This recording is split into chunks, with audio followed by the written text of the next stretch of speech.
Um, so good morning, everyone. Hope you all are having a great holiday season. I'm sure you all did all the shopping. I'm sure you did all the festive work that you all have to do. And here we are on the 30th of December.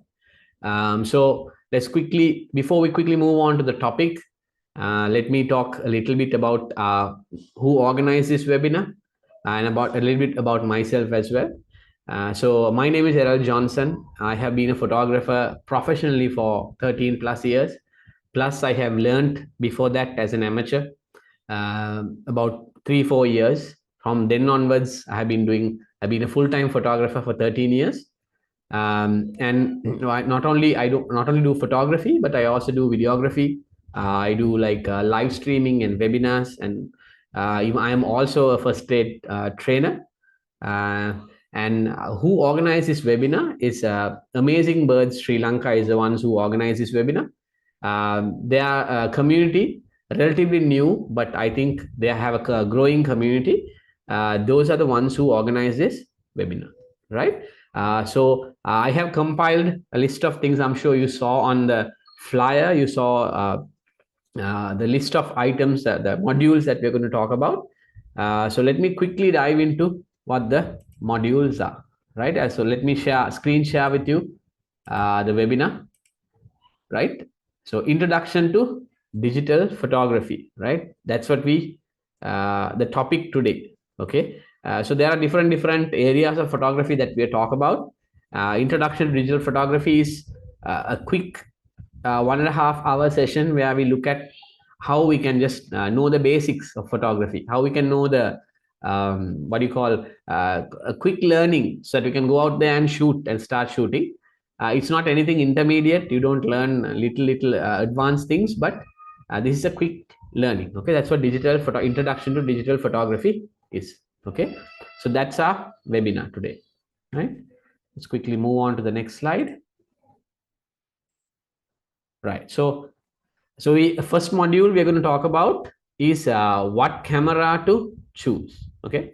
So what camera to choose? That's what we are going to look at. So a lot of you have asked in the community. Very common question that you all have is, and especially a lot of people ask me, "Hey, I have this budget. What camera can I buy?" You know, that's a question always asked. In forums also they ask that question, especially if you are a novice or a newbie.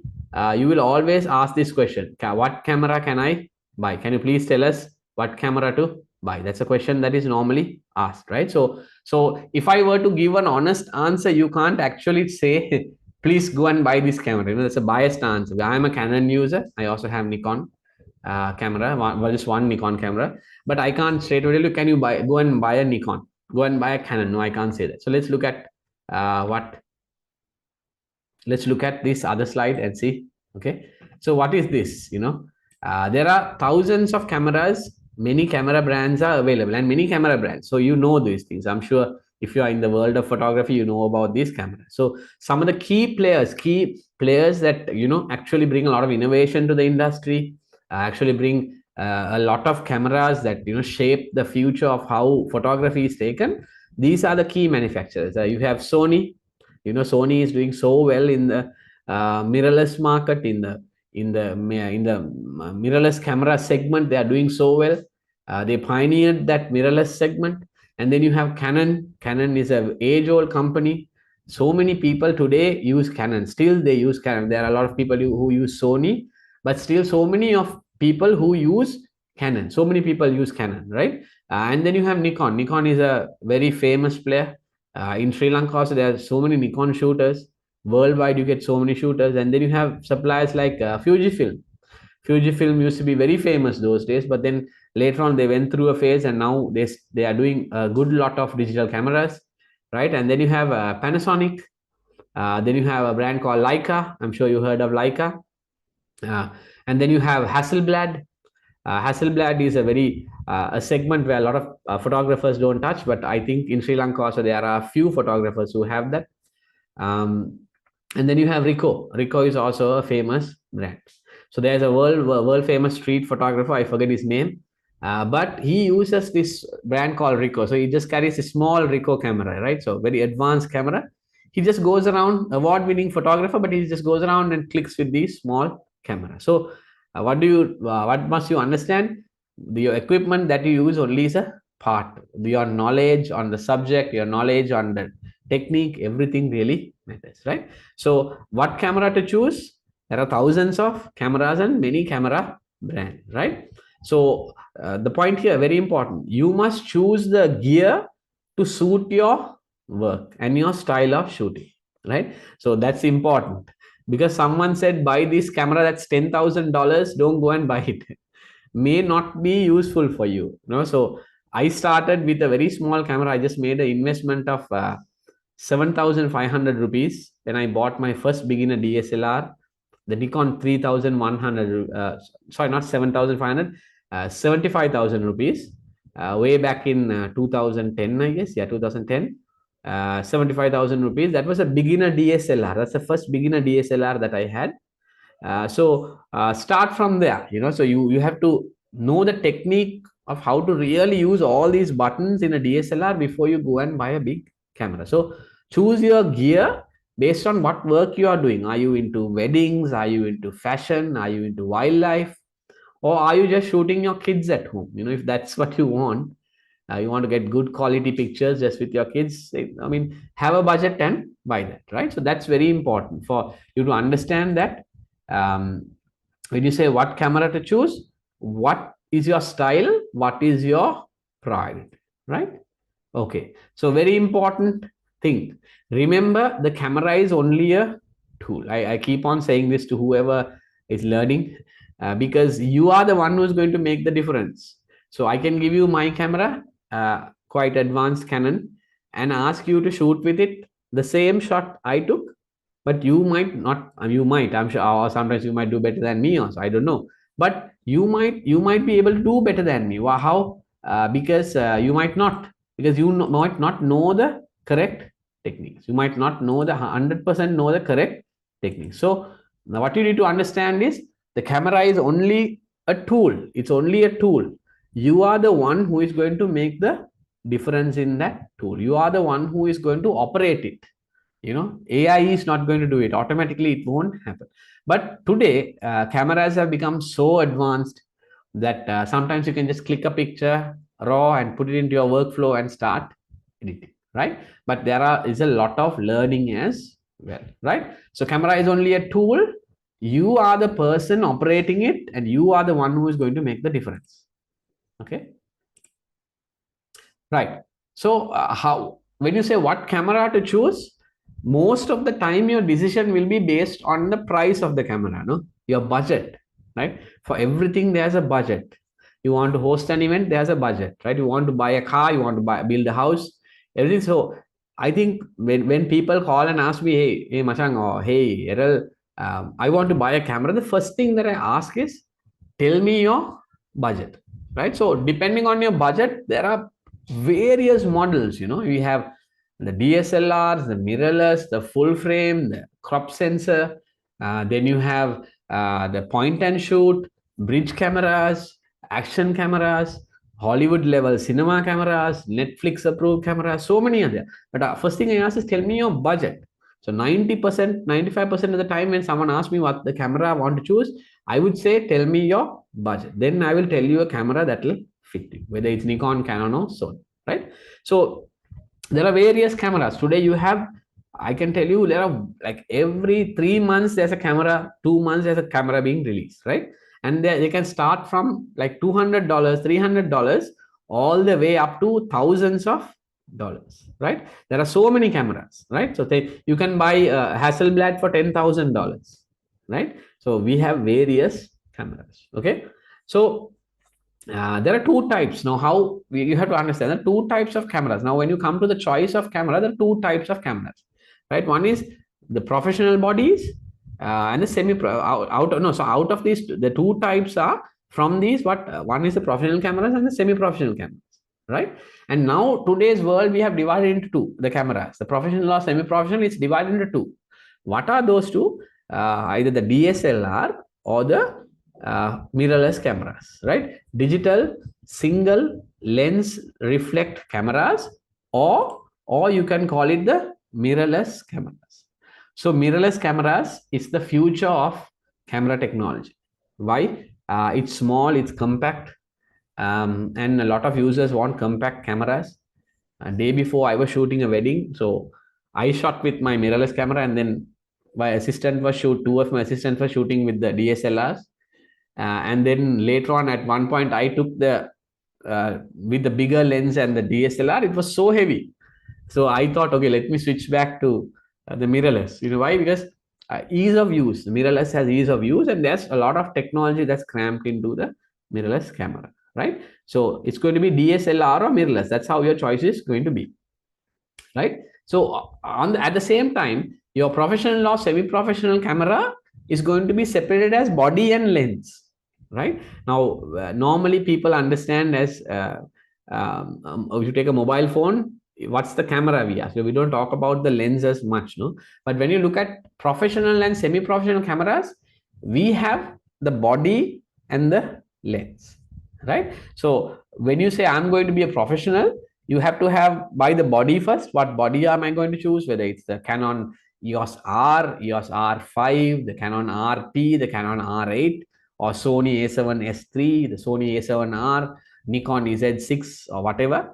And then you must buy the lens attachment to it. That's when it becomes a professional setup. Okay. So adding on to that, there will be flashers, flash triggers, and all that. But the important thing is a body and a lens. So I'm sure some of you, I took down a few of your names in the registration. You said you are a hobbyist or an amateur, so you might know this part. Okay. So some of these professional cameras, the body is relatively cheap and the lenses are quite expensive, almost double the price of the body itself, right? So either mirrorless or digital, sitting at the heart of the camera is something called the sensor, right? Have you heard of the sensor?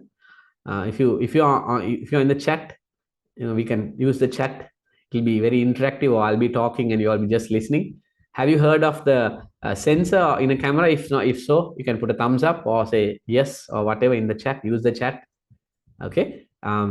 So at the heart of a DSLR or a mirrorless is a camera sensor. Not only DSLR or a mirrorless, even your mobile phone, there's a camera sensor. Even action camera, GoPro or DJI action, anything, there is a camera sensor, at the heart of everything. That's very important. Okay.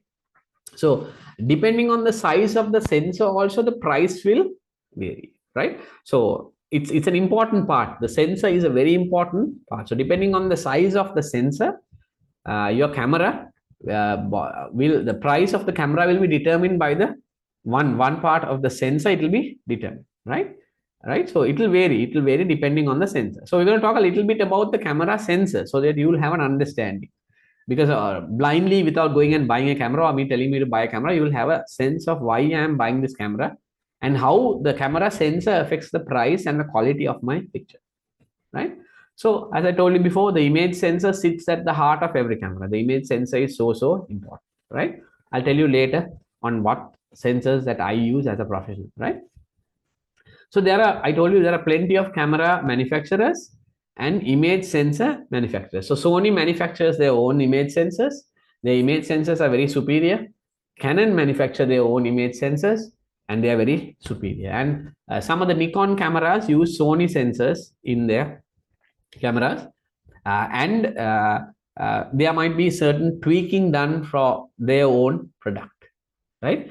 Sony has this technology called BSI, backside illuminated sensors, which give them quite a big advantage for low light performance and dynamic range and things like that.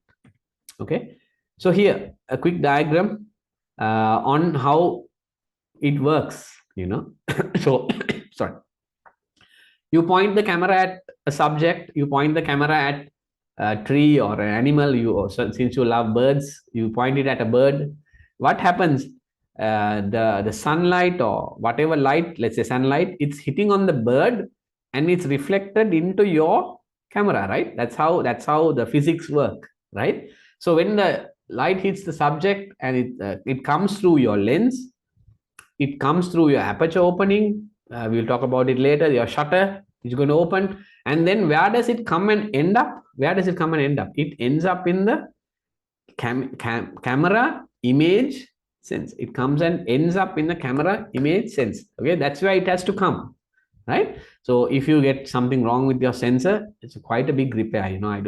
Sometimes I don't know whether you can fully damage, you can't repair it also, right? So image sensor is a crucial part of your camera. Okay, so this diagram, it's a quick look at what is actually happening. The light that's hitting, we call it the reflective light, right? It's hitting your subject, it's hitting your bird. I can see someone picture is a kingfisher, a common kingfisher.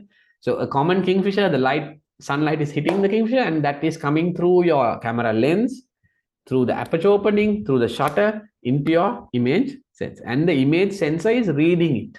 Okay, so image sensor is very important, right? So if you can look at the picture on the left, this is the image sensor, a common image sensor picture, right?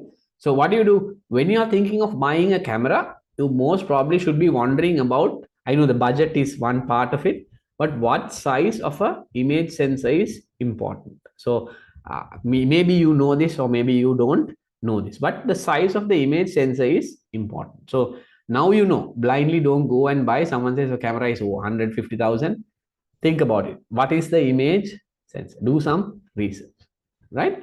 So what's the answer when you have why the size of the image sensor is important? Why is it important? The simple answer is the image sensor size determines how much light can be captured to create an image. Okay, don't get alarmed. Let me explain this to you, right? So image sensor, as I said, it's like this. It's like a rectangle, and there are various sizes, I told you. Okay, so we're going to look at the next image and learn how it affects our image performance, right? So why is it going to image? Why is a sensor size important?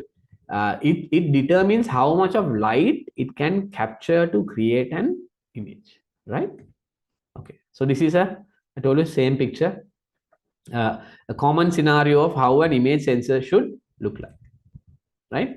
Okay, so now here, listen to this very carefully. Okay, so I told you sensor sizes. There are sensor sizes, so big to all the way up to your mobile sensor. Your mobile phone sensors are now a bit bigger, better, because now Xiaomi and certain Chinese manufacturers have implemented the 1-inch sensor. That's quite a big leap in photography, and iPhones have not come to that level, but they are doing a lot of computational processing to make the picture look better. So if you look at this, look at the left picture. You can see it says 9 pixels by 5 pixels. So if you count the boxes, pixels are one pixel. One of those small boxes is 1 pixel. So if you count them, there are 9 pixels rows, and 5 pixels in column. So that's the size of the image sensor, 9 by 5. So it's a 45 megapixel sensor. Okay, and if you look at the picture on the right side, it's called a micro four thirds sensor. Okay, it's a smaller sensor, but look at the number of pixels. How many pixels? 9 pixels by 5 pixels.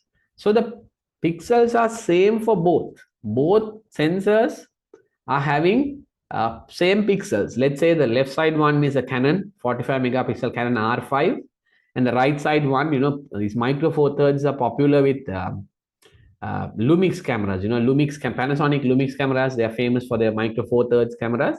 So, but both of these cameras are advertised as 45 megapixels. So what do? You go and quickly buy this camera. The smaller one, micro four thirds thing, make it 45. Have you heard these people ask, how many megapixel? So let me tell you, that's a marketing gimmick. So megapixels is important, but that's just a marketing gimmick. The higher megapixel doesn't mean really good image quality, right? So it is, megapixels are good at the same time, but that doesn't mean it's the image will be high quality, right? So let me get back to this. 2 sensors. One is a bigger full frame sensor. One is a micro four thirds sensor. I'll explain these terms to you, what full frame and micro four thirds is. And what is happening here? If you look at the area, the full frame sensor has a bigger area, but still 45 pixels are included. So if you can see on the left side, 1 pixel is bigger, right? But if you look at the right side, the smaller image, 1 pixel is small. So the idea here is a bigger pixel will take in more light.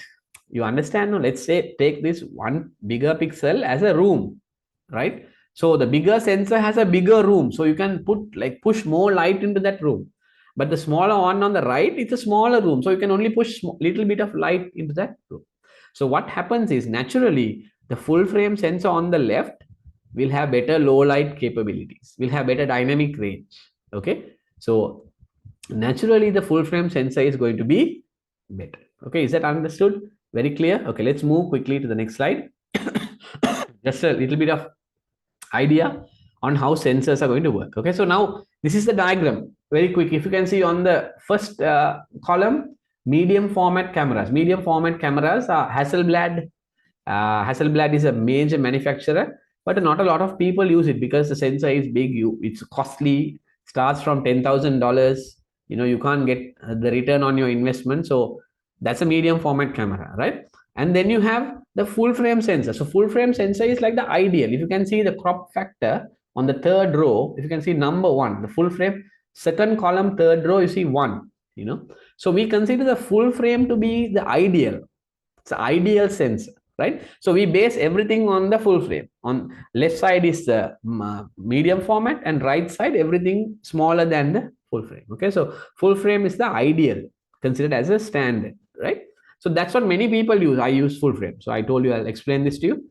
All my cameras are full frame, right? My Canons and my Nikon all are full frame. Why? Price is good, and it's readily available, and it gives the best image quality for the price you pay. So you can try to afford a full frame. So as professionals also, most of the people use full frame camera, right? And then you have the second one. I go through this very quickly.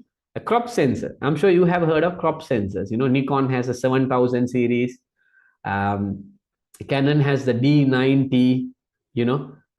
What else? They have the D450D and things like that. So those are medium format. Sony has the A6600 range, 6400, 6100. Those are all cropped sensors. So the sensor is a little smaller. If you can see, they are put in millimeters. Okay, those are crop sensors, right? Then the micro four thirds.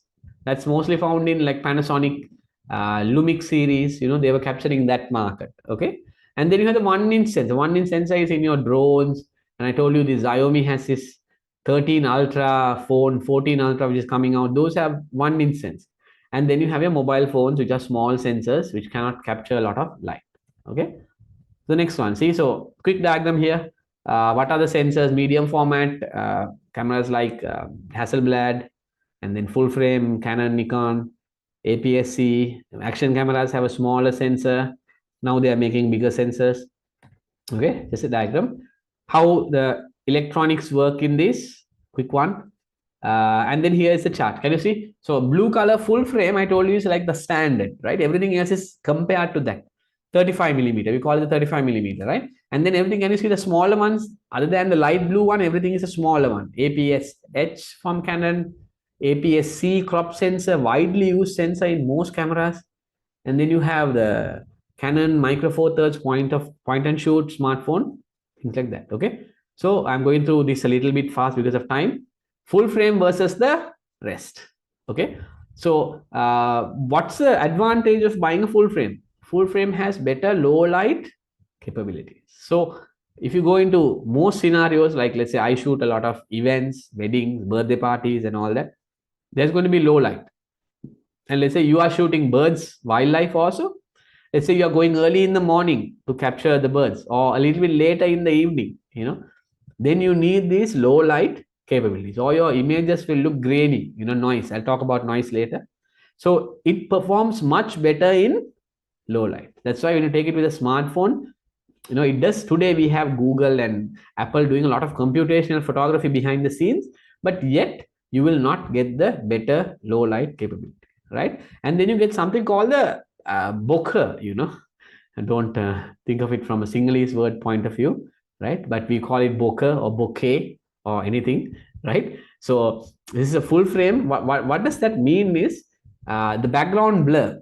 Have you seen this professional shooting? The background blur is so pleasing to the eye, so beautiful. The lights in the background. These days during Christmas, you'll see all these little bulbs, very pleasing to the eye. So you might call it in your phones as portrait mode. That's a fake blur, not a real blur, right? So a full frame camera will give you the best background blur because of the sensor size, right? You're moving faster. It'll give you a better dynamic range. I will talk to you about dynamic range later. Full frame sensors will have a wider view. I'll show you what that is.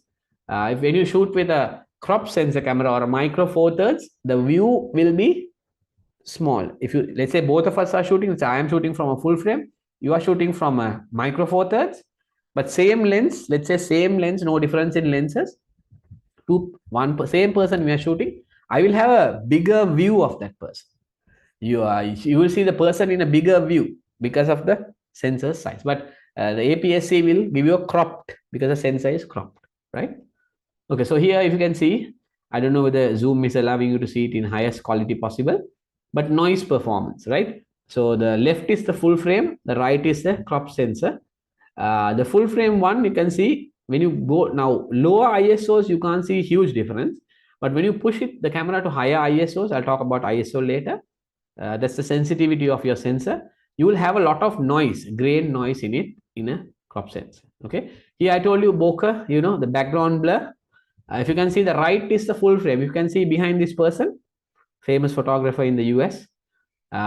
In the background, you can see the blur is more, it's more nice and pleasing and more blur versus the crop sensor, right? See, I told you if you use a full frame, you'll get more field of view. If you look at the lady on the same lady on the left side, two different cameras, full frame and cropped, same lens. But if you can see from same distance they are shooting, but the lady on the left, same lady with the full frame, it will show a wider view. You can see all the way up to her waist. But here on the right picture, crop sensor, same distance you're shooting, same lens, but still it coming up to almost her chest area, right? Just above it. So there are advantages also. If you use a crop sensor for wildlife, maybe you can reach the leopard more closer, right? So advantages and disadvantages. Okay. So I told you here, classic example. If you use a full frame, you can get the full area of the mountain, right? If you use a medium format shot, if you use a crop sensor, DX is for Nikon, you will get only a part of it from the same distance, right? Same lens. So here again showing when the sensor is bigger, if you can see the green arrows are showing the bigger sensor, right? And the red arrows are showing the smaller sensor. So the field of view is bigger in the full frame, and the field of view is smaller in the micro four third or cropped. Quickly. So these are numbers. I'm sure you'd have heard these terms. They say 10 millimeter lens එකක් තියෙනවද 17 millimeter එක wide. Okay, then we say 24 34 is popular portrait lens 85 millimeter තියෙනවද, like, right? So when you talk those numbers in lenses, those are relating to full frame. But now when you transform it to put it into let's say APS-C camera, the numbers change. 10 becomes in the top row, 10 becomes 13 in a 1.3x lens. It becomes 15 in a 1.6x body. Okay. So these numbers you're looking at in lenses 24, 105, all relate to a full frame camera. But when you take that lens and put it onto a crop sensor, the field of view becomes smaller and it changes, right? I know it might be a little bit hard for you to understand, but good for you to know these things. Okay. Right. So here, quick examples. Cinema cameras have Super 35. They have a full frame format.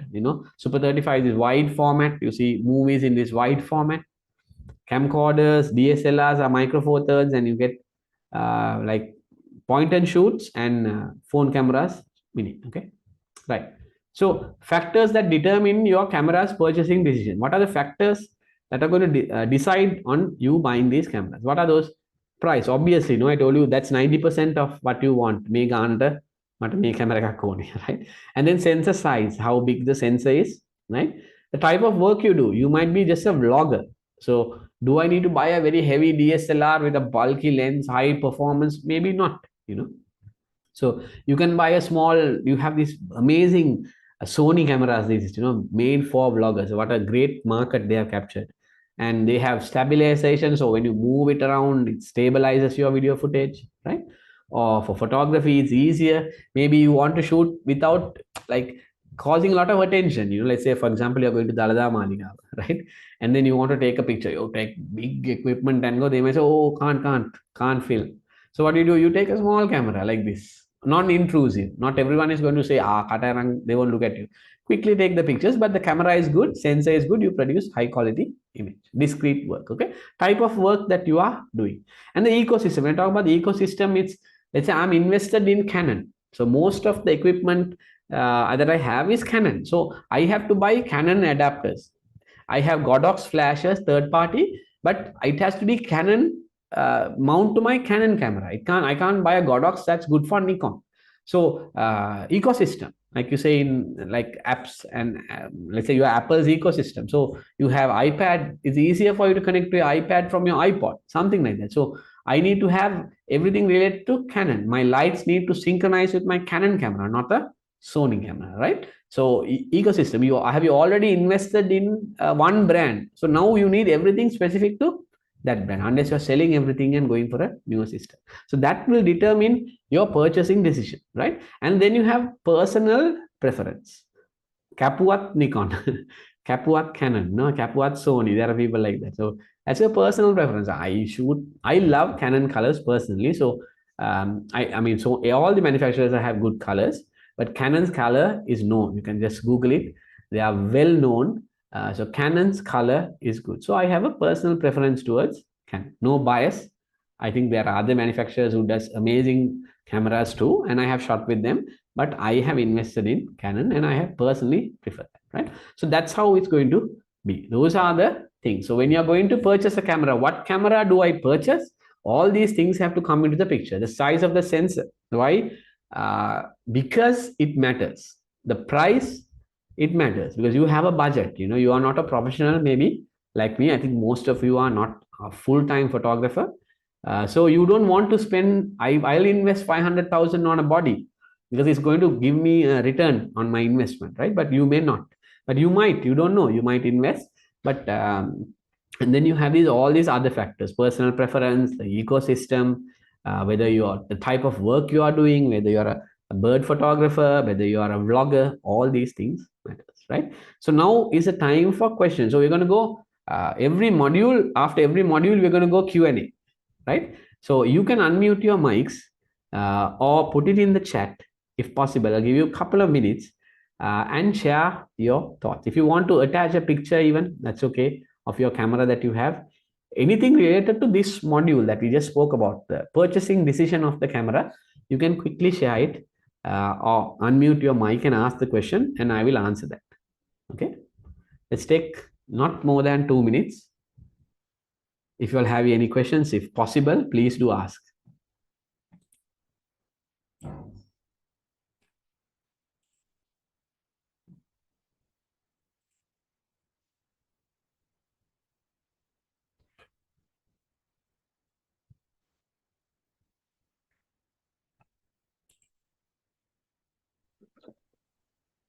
Hello, Eros. Yes, hi. Yes. Can you hear me? Yes, I can hear you. I'm Siva Amashan. How are you? Yes, Siva, go on. Yeah. So I have a quick question. So it's a very, very good presentation. So I joined, I'm joining from Australia actually. When Maya shared that, my wife was interested because we just do like some hobby, photos. But the question is, like, you are talking about a Sony camera for vloggers. Mhm. Which camera model you're talking about? There are plenty of camera models. They have released a series of them. So there are the ZF ones, ZV ones. There are plenty of these smaller bodies, And I saw one yesterday. One camera manufacturer has advertised as something around 800,000 rupees with a lens, right? So that's the top of the range vlogging. So now even within that vlogging camera setup, they have a range. So you can go for a smaller range like the ZV-E10, I think ZV-E10, or you can go for something the ZF series, ZF1 or ZV1, something like that, right? So just Google it and see the best cameras for vlogging in Sony. You'll find those models. Okay, so ZVE10 and ZVF. One FVF1. They have similarly named models like that. But if you can actually Google it, best vlogging cameras Sony, you'll find quite a set, because initially they had only one or two cameras, but I think with social media and everything blowing up, they have made a series of, within the vloggers setup itself, they have a series of cameras with different price ranges. I see. Yes. Great. Thank you. And one more question: the mirrorless ones you are talking about. So what's that? Is that just without like lens, or what is mirrorless? Very good question. That's a very good question. So traditionally, cameras have had this mirror setup. I had kept a few of my stuff here. I forgot to keep one of my mirrored cameras. If you look at traditional DSLRs with bigger bodies, they had this mirror setup, right? So in front of the sensor, there is a mirror, right? So what happens is the moment you click the shutter, this mirror opens and allows for the light to pass into your sensor, right? So we call this shutter mechanism. Okay, so every time you click, within a split of a second, that mirror opens and allows the light to come into the sensor. But from recently, I think Sony is the pioneer. I think Sony is the pioneer. I think they made a lot of room for mirrorless to come in. They just eliminated that mirror system. Okay, so they eliminated that mirror system, and now it's completely mirrorless. So you can directly see the sensor. Okay, so that helped to reduce the size of the camera. And there are also a few other advantages in using a mirrorless camera. Right? Is that clear? Okay. Yeah, it's clear. So does that mean you can use them? So you don't need lenses for that? Is that right? Or you still need? Is that like, because you are saying you need a body and lens, right? Correct. So for these ones, you don't necessarily need lens. You just can use. No, that's not right. Actually, you need lenses for both cameras. You need interchangeable. We call it the interchangeable lenses. So for both cameras, you need, even whether it's mirrored or mirrorless, you need to use lenses, right? So I see. Yeah, that's kind of a business model of these companies, because obviously when you buy a body, you have to buy a lens. That's how it is, right? So unless you call something called the bridge cameras, the lenses are inbuilt, right?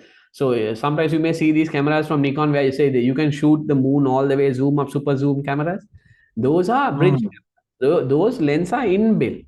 But if you are looking at a professional and a semi-professional setup, that you have to buy interchangeable lenses.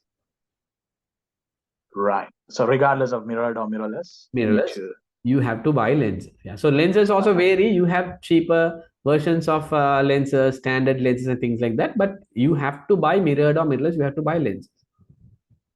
Okay. Thank you. Errol. Thanks. Great. Thanks, Siva, for the question. Anybody else? We can take another minute if you wanted to. If you have any doubt, you can ask in Sinhala or Tamil or anything. That's all right. If you have a question, or if you have to submit a picture to me, you can ask. I think it's more important to interact. Okay.